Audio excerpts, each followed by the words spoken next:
네, 국내와 그리고 해외 헤드라인 만나보고 오셨습니다. 이번에는 손석구 평론가와 함께 이야기 나눠보도록 하죠. 평론가님 안녕하세요. 안녕하세요. 네, 저희가 앞서 이제 시장 키포인트 시간에서도 잠깐 언급을 하긴 했는데 네. 또 미국에서 중국을 방문을 하게 되죠. 예, 그렇습니다. 이번이 고위급 그 인사의 방문으로 4번째 방문이 됩니다. 자, 그렇다면 어떤 이야기들이 담기고 또 어떤 영향을 미칠지는 헤드라인 기사톡에서 보도록 하겠습니다. 로이터 기사고요. 제목은 이렇습니다. US set for talks as they bring trade close. 미국과 중국이 무역을 조금 더 가까이 가져오기 위한 회담을 준비하다라는 헤드라인입니다. 킥박스로 넘어가 볼게요. 미국 상무부 장관은 경제적으로 점점 더 멀어지고 있는 이 두 글로벌 강대국 간의 관계를 강화하기 위해서 일요일부터 중국을 방문하면서 자국과 더 가까운 곳에서 상품을 선적하고 조달하고자 합니다. 세계에서 가장 큰 두 대국은 한때 서로의 최대 무역 파트너였기도 했죠. 하지만 이제는 미국은 이웃나라 캐나다와 멕시코와 더 많은 교역을 하고 있고요. 중국은 동남아시아와 더 많은 이야기를 나누고 있습니다. 분석가들은 초강대국 중 하나가 지배하고 있는 동구와 서구의 무역 지역화가 이 글로벌 성장의 위험을 초래할 수 있는 새로운 추세로 보고 있는데요.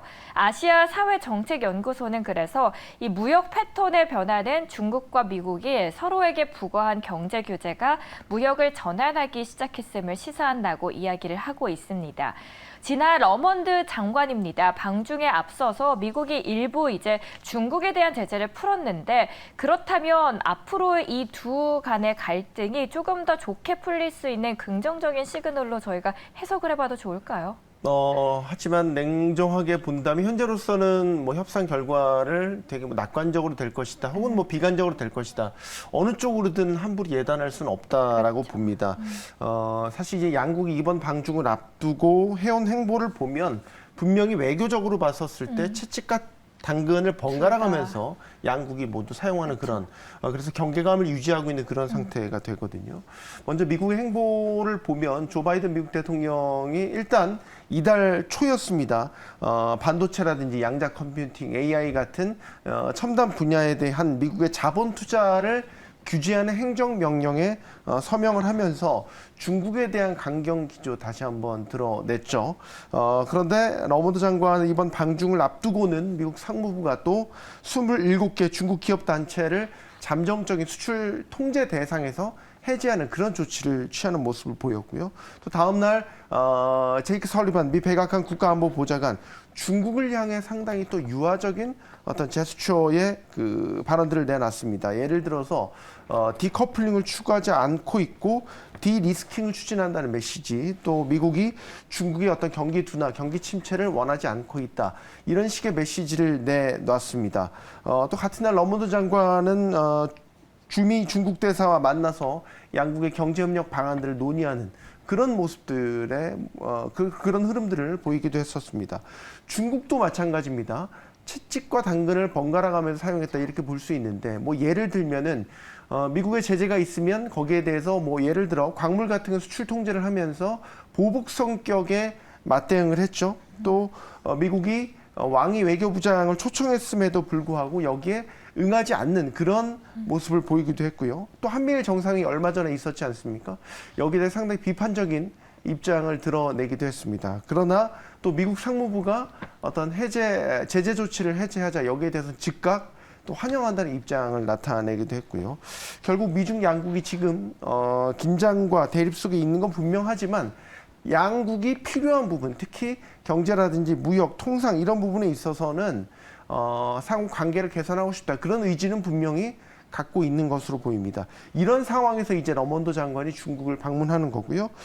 이제 그렇다면 미중 관계가 어떤 악화일로에서 상호 필요한 부분을 협력하면서 경쟁하는 어떤 그런 방향으로의 터닝 포인트, 즉 변곡점이 될 가능성이 높아 보입니다.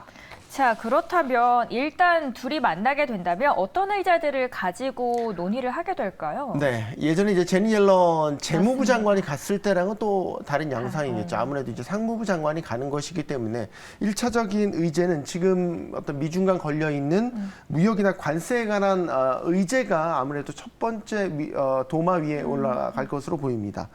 핵심은 그 중에서도 반도체 협상이 될 것으로 보입니다. 시기적으로 지금 그럴 수밖에 없거든요. 미국 바이든 행정부가 대중국 반도체 수출 통제 조치에 관한 최종안을 준비하고 있는 그런 단계가 되겠고, 이게 어떻게 보면 앞으로의 미중 패권 경쟁의 명운을 가를 중요한 승부처다, 이런 시점이라고 보여집니다. 아시는 것처럼 미국 상무부가 작년 10월에 AI 슈퍼컴퓨터에 사용되는 첨단 반도체와 관련된 중국 수출을 제한하는 잠정 통제 규정을 발표를 했고요. 이제 이를 보완하는 최종 규정안이 발표될 예정입니다.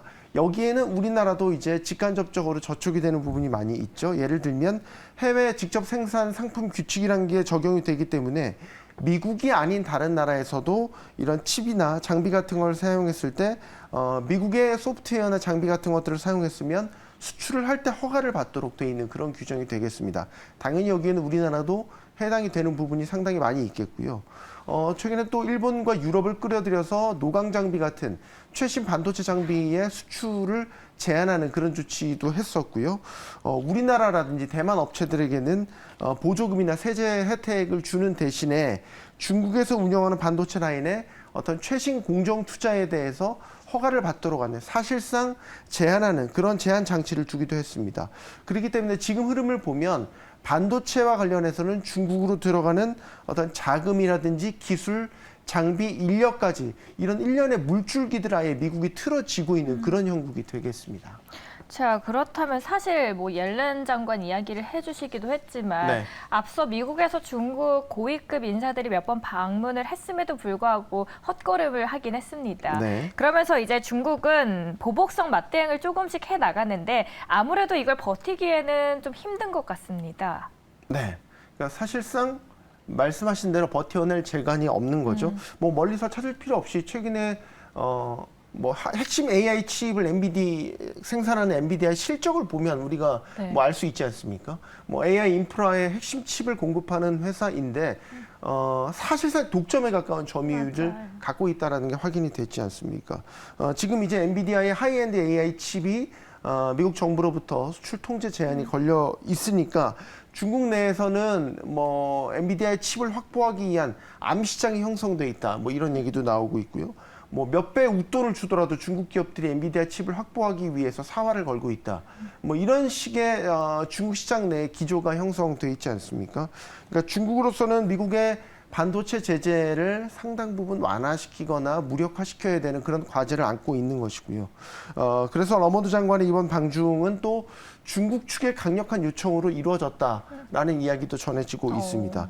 그러면 이제 이번 협상에서 양국이 주고받을 카드가 무엇이 될 것이냐, 이 부분이 관전 포인트가 될 것인데, 중국은 역시 미국으로부터 반도체 제재에 대한 수위를 낮추는 데 초점을 맞추게 될 것이고요. 대신 이건 뭐 예상이긴 합니다만 중국 같은 경우는 미국 국채의 매도세를 중단하는 그런 식의 카드를 주고받을 가능성이 큽니다. 특히 하반기에는 지금 미국 재무부가 상당량의 미국 국채를 발행해서 재정 적자를 메우거나 또 국책 사업을 진행할 예정이기 때문에 이런 부분에 있어서 중국의 역할, 즉 미국 국채를 다시 매입하는 역할을 중국에 다시 요구를 할 수 있는, 뭐 이런 식의 카드를 양측이 주고받을 수 있다, 이런 전망이 나오고 있고요. 다만 변수를 꼽자면 미국 내의 정치 상황일 수 있을 것 같습니다. 내년에 미국 대선이 걸려 있기 때문에 네. 지금 미국 정치권에서는 공화당이든 민주당이든 어떻게 보면 선명성 경쟁을 위해서 중국 때리기에 상당히 강경한 기조를 보이고 있습니다. 그렇기 때문에 바이든 행정부가 중국과의 어떤 유화적인 협상을 진행하는 데 있어서 미국 자국 내 정치권의 분위기, 이런 것들이 걸림돌로 작용할 수 있다고 봅니다. 우리가 사실 미국과 중국의 이야기를 왜 다루고 있냐라는 건 결국 우리 시장에 얼마나 이게 반영이 될까를 저희가 파악해야 되기 때문인데, 자, 그렇다면 미국 고위급의 이제 중국 방문이 우리나라 이 한국 시장에는 얼마나 영향을 미칠 수 있다고 보십니까? 네, 단기적으로도 그렇고요, 장기적으로도 그렇고요. 짚어봐야 할 부분이 분명히 있다라고 봅니다. 일단 미시적으로 본다면 지금 우리나라 업체들, 뭐 삼성전자나 하이닉스가 대표적이 되겠죠. 업체들에 걸려 있는 거는 대중국 장비 수출 규제가 사실 상당한 걸림돌이 되고 있습니다. 물론 1년 뭐 유예 조치를 받았고 이번 방중을 앞두고 또 일본 측에서 이런 보도도 나왔어요. 그런 유예 조치가 1년 더 연장될 것이다. 연장됐다라는 식의 보도가 나왔지만 뭐 그게 공식적으로 확인은 된 건 아니지만 여전히 규제는 살아 있거든요. 계속해서 발목을 잡을 수 있는 규제입니다. 우리로서는 이제 삼성전자, 하이닉스가 모두 중국의 반도체 생산 라인을 운영하고 있고 생산 의존도가 상당히 높거든요. 뭐 예를 들면 특정 품목 에 대해서는 뭐 절반 가까운 그런 생산 의존도를 보이고 있기 때문에 미국이 이런 조치에 따라서 경쟁력이 크게 좌우될 수 있다라고 보여집니다. 첨단 장비 도입이 늦어져서 예를 들어서 미세 공정이 지연이 된다라면 뭐 생산하는 데도 그렇고요. 가격 경쟁력에 있어서도 상당한 애를 먹을 가능성이 크다고 봅니다. 또 미국의 반도체 제재는 장기적으로 보면 중국의 제조업 경기가 살아나야 반도체 업황도 턴어라운드 할 수 있습니다. 결국 세계 반도체 생산량 약 3분의 1가량을 중국에서 소화를 해주는 그런 형식이기 때문에 결국에는 중국의 제조업 공장들이 가동이 돼야 된다는 얘기고 이런 것들을 위해서는 지금 미국이 걸고 있는 반도체 어떤 제재에 대한 수위가 어느 정도는 완화가 돼야 이런 부분이 순차적으로 풀릴 수 있다. 이런 전망이 가능하겠습니다. 네, 과연 우리 시장에 어떤 훈풍을 불어오를지는 계속해서 저희가 지켜보면서 업데이트해 드리도록 하겠습니다. 첫 번째 이슈를 또 해외 이슈 다뤄드렸고요. 네. 두 번째 이제 국내 이슈 넘어가 보도록 하겠습니다. 연합뉴스의 기사입니다. 한국형 챗 GPT, 네이버, 클로버 X에 관한 이야기입니다. 킥박스 넘어가 보도록 하죠. 한국형 챗 GPT로 불리는 클로버 X가 베일을 벗은 가운데 11월에 사용자의 피드백을 다 반영을 해서 기능 고도화가 이루어질 거라고 합니다. 다만 구체적으로 어떤 기능이 들어갈지는 아직 결정되지는 않았습니다. 클로버 X는 네이버의 AI 거대 언어 모델로 24일에 베타 서비스로 출시됐죠. 업계 안팎으로도 큰 관심을 받고 있는데 출시가 되자마자 가입이 쇄도하면서 하루도 지나지 않아서 서비스 가입을 위한 대기 등록을 해야 하는 상황이었습니다. 다만 아쉬운 건 주가 측면에서도 보면 처음에는 많은 기대를 품으면서 굉장히 많이 올랐거든요. 그런데 하루도 채 되지 않아서 바로 그 상승분을 거의 반납하면서 내려앉았습니다. 아무래도 뭐 기능적으로 답변이 엉뚱하다 등의 평을 받는 것 같은데 일단 이 기능 정말 며칠 되지 않아서 평가가 엇갈리고 있는 것 같습니다. 어떻게 보십니까? 네, 뭐 말씀하신 것처럼 주가에서 그런 엇갈리는 반응들이 그대로 드러났잖아요. 24일에 공개를 했는데 그날 당일에 6%대 급등을 했죠. 근데 다음 날 또 7%대 떨어지게 되고요. 네, 급락을 했고요. 그러니까 뭐 소위 새로운 서비스들의 그 개봉 효과라고 하는데 이런 개봉 효과가 주가만 본다면 하루 천하로 끝났다 이렇게 볼 수 있겠죠. 사용해본 분들의 평가가 좀 엇갈리는 것 같아요. 그러니까 한국어 기반의 차별화를 굉장히 네이버 측에서는 내세웠는데 여기에 대해서 좋은 평가를 내리는 분들도 있는 반면에 사용해 보니까 뭐 예를 들면 챗GPT나 뭐 구글 바드나 별다를 바가 차별점을 내가 못 찾겠다라고 냉소적인 반응을 보이는 시각도 분명히 있습니다. 하지만 저는 이런 이틀 사이에 어떤 주가 급등락으로 하이퍼 클로버 X를 온전히 평가를 할 수는 없다라고 보고요. 어떻게 보면 네이버로서는 오랜 침묵을 깨고 어떤 생성형 AI 시장에 출사표를 던진 것이고요. 이로써 어떻게 보면 메타나 뭐 MS, 구글 이런 빅테크 업체들과 다시 한번 AI 시장에서도 어깨를 나란히 한 게 된 것 아니겠습니까? 이런 부분들은 상당히 긍정적으로 평가할 필요가 있다라고 봅니다. 장기적으로 보면 하이퍼클로버를 기반으로 해서 네이버의 허브라고 할 수 있는 포털이라든지 모바일 서비스와 결합해서 다양한 파생 서비스들이 나올 것이기 때문에 오랜 기간 또 지지부진했던 주가에도 활력을 불어넣을 수 있는 새로운 모멘텀이 될 수 있는 측면이 있다고 봅니다. 자, 그렇다면 이제 네이버가 출시를 하면서 사실 경쟁 업체들도 눈독을 들이고 있는 것 같은데요. 네. 앞으로 성패를 가리기 위한 어떤 판결이 있을까요? 네. 그러니까 생성형 AI라는 것, 어떻게 보면 이제 초거대 언어 모델이라는 것 아니겠습니까? AI 생태계에 있어서는 가장 밑바닥에 있는 가장 인프라가 되는 그런 구조라고 보시면 되겠습니다. 이 위에 이제 기둥을 세우고 뭐 벽돌도 쌓고 색깔도 칠하고 뭐 이런 식의 AI 생태계 집을 만들어가는 것처럼 AI 생태계를 만들어간다라고 보는 거죠. 즉 다시 해석을 해보면 생성형 AI라는 서비스를 내놨다. 이게 이제 끝이 아니라 어떻게 보면 시작이다라고 볼 수 있는 겁니다. 여기서 지체했다가는 또 네이버가 아무리 좋은 AI, 생성형 AI 서비스를 내놨다고 하더라도 금방 존재감이 사라질 수 있고요. 그만큼 시장 경쟁이 치열합니다. 좋은 예가 지금의 생성형 AI 열풍을 일으켰던 챗 GPT, 오픈 AI의 챗 GPT가 아닐까 싶습니다. 최근에 챗 GPT를 둘러싼 미기설이 계속해서 네, 대두가 맞습니다. 되고 있거든요. 결론부터 말씀드리면 수익성 확보에 비상이 걸렸다. 이런 상태로 가면 정말 문 닫을지도 모른다라는 비관적인 전망이 나올 정도입니다. 일단은 경쟁 서비스들이 속속 등장을 했지 네. 않습니까? 그러면서 트래픽이 급감한 면이 있고요.